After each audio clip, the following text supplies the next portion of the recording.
Bonjour, je suis Annelise, conceptrice pédagogique au sein du groupe JVS.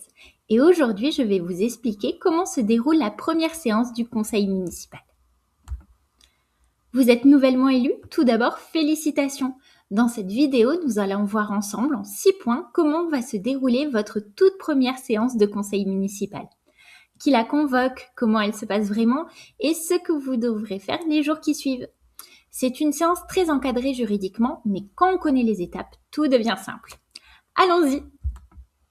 Tout d'abord, avant la séance, ce qu'il vous faut absolument savoir.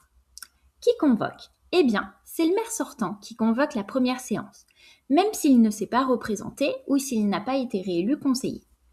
À défaut, ce sera l'adjoint dans l'ordre des nominations ou le conseiller le plus ancien dans l'ordre du tableau.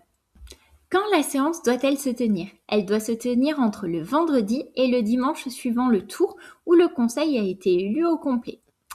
Si votre conseil municipal a été élu au premier tour, c'est-à-dire dimanche 15 mars, le conseil devra se réunir le vendredi 20, le samedi 21 ou le dimanche 22 mars.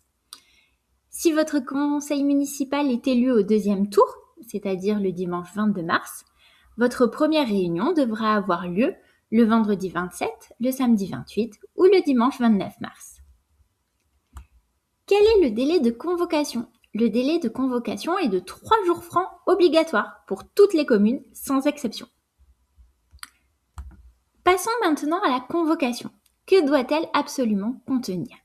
Elle doit contenir les informations suivantes: le lieu, la date, l'heure et une mention explicite de l'élection du maire et des adjoints. Attention, c'est très important car sans cette information sur votre convocation, cela peut entraîner l'annulation des élections. Et enfin, elle doit contenir l'ordre du jour. L'ordre du jour est très important quel que soit l'objet de votre conseil municipal. Sans lui, les décisions prises en conseil peuvent être invalidées. Dans notre cas, celui du tout premier conseil municipal, l'ordre du jour doit contenir au minimum les points suivants: l'installation du conseil, l'élection du maire, la fixation du nombre d'adjoints, l'élection des adjoints et la lecture de la charte de l'élu local. Autre point important, la convocation doit être également affichée en mairie, c'est une obligation stricte. Passons maintenant à la préparation de la salle. Ça peut paraître simple, mais c'est essentiel d'avoir une salle bien préparée. Ce que l'on vous conseille de prévoir, ce sont des chevaliers avec le nom des participants, une salle accessible au public et la garantie du secret de vote. Il n'y a pas d'obligation d'urne, ni d'isoloir ou encore d'enveloppe, mais vous devez garder la confidentialité du vote par le biais de bulletins. Autre petit rappel, la tenue du conseil municipal est obligatoirement faite en présentiel. Maintenant, place au déroulement de la séance. Nous avons illustré son déroulement en 5 étapes clés. La première, l'ouverture par le doyen d'âge. C'est lui qui va présider la séance jusqu'à l'élection du maire. La deuxième étape va être ensuite la nomination d'un ou plusieurs secrétaires de séance. Ce sont eux qui dresseront le procès-verbal de la séance tout au long de son déroulement.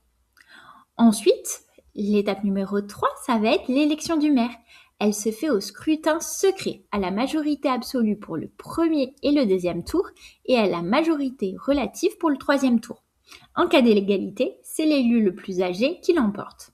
Attention, l'élection du maire prend effet immédiatement, c'est-à-dire à partir de ce moment-là, c'est le maire qui présidera la suite du conseil municipal. L'étape numéro 4, ça va être l'élection des adjoints. La loi prévoit au minimum un adjoint au maire, mais le conseil municipal peut en fixer le nombre qu'il souhaite du moment que cela ne dépasse pas 30% de l'effectif légal du conseil. Attention également aux nouvelles règles de 2026.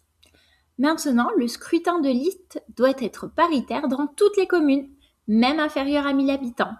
Le panachage et les modifications sont interdites. Concernant le mécanisme de vote, celui-ci est identique à l'élection du maire, il se déroulera en 3 tours. La 5e et dernière étape va être la lecture de la charte de l'élu local par le maire. C'est une étape obligatoire durant laquelle le maire remet également un exemplaire à chaque élu. Votre conseil municipal touche maintenant à sa fin. Que vous faut-il faire immédiatement après la séance? Premièrement, transmettre le tableau du conseil municipal en préfecture avant le lundi 18h suivant l'élection des adjoints. Ensuite, il vous faudra afficher les résultats. il vous faudra afficher le nom du maire et des adjoints en mairie dans les 24 heures. Et enfin, vous devrez rédiger le procès-verbal de cette première séance. Il sera signé lors de votre prochain conseil municipal et vous aurez un délai d'1 semaine pour le publier. Suite à cette séance, votre mandat d'élu débutera. Vous aurez beaucoup de décisions à prendre et les premières seront les suivantes. Voter les indemnités de fonction, le droit à la formation, le règlement intérieur, désigner les membres des commissions et des organismes, ou encore attribuer les délégations du maire. Voilà, vous connaissez maintenant tout le déroulé de cette première séance du mandat. Elle peut sembler impressionnante quand on en entend parler pour la première fois, mais en réalité, elle suit un schéma simple et parfaitement codifié. Pour vous accompagner encore plus sereinement dans vos premiers pas d'élu, un dernier conseil. Inscrivez-vous pour télécharger Memento, notre application gratuite dédiée aux élus. En un clic, vous accédez au guide des 100 premiers jours d'un élu, à notre agenda des dates clés et obligations réglementaires, notre glossaire de tous les acronymes que vous allez rencontrer et à nos prochains événements ainsi que des sondages et des retours d'expérience d'autres élus. Si vous souhaitez être informé de la sortie de notre application, rendez-vous dans la description pour vous inscrire à la liste d'attente. Cette vidéo touche à sa fin, merci pour votre attention. N'hésitez pas à vous abonner pour découvrir d'autres contenus et à activer la cloche pour ne rien manquer. Et à très vite pour de nouvelles vidéos.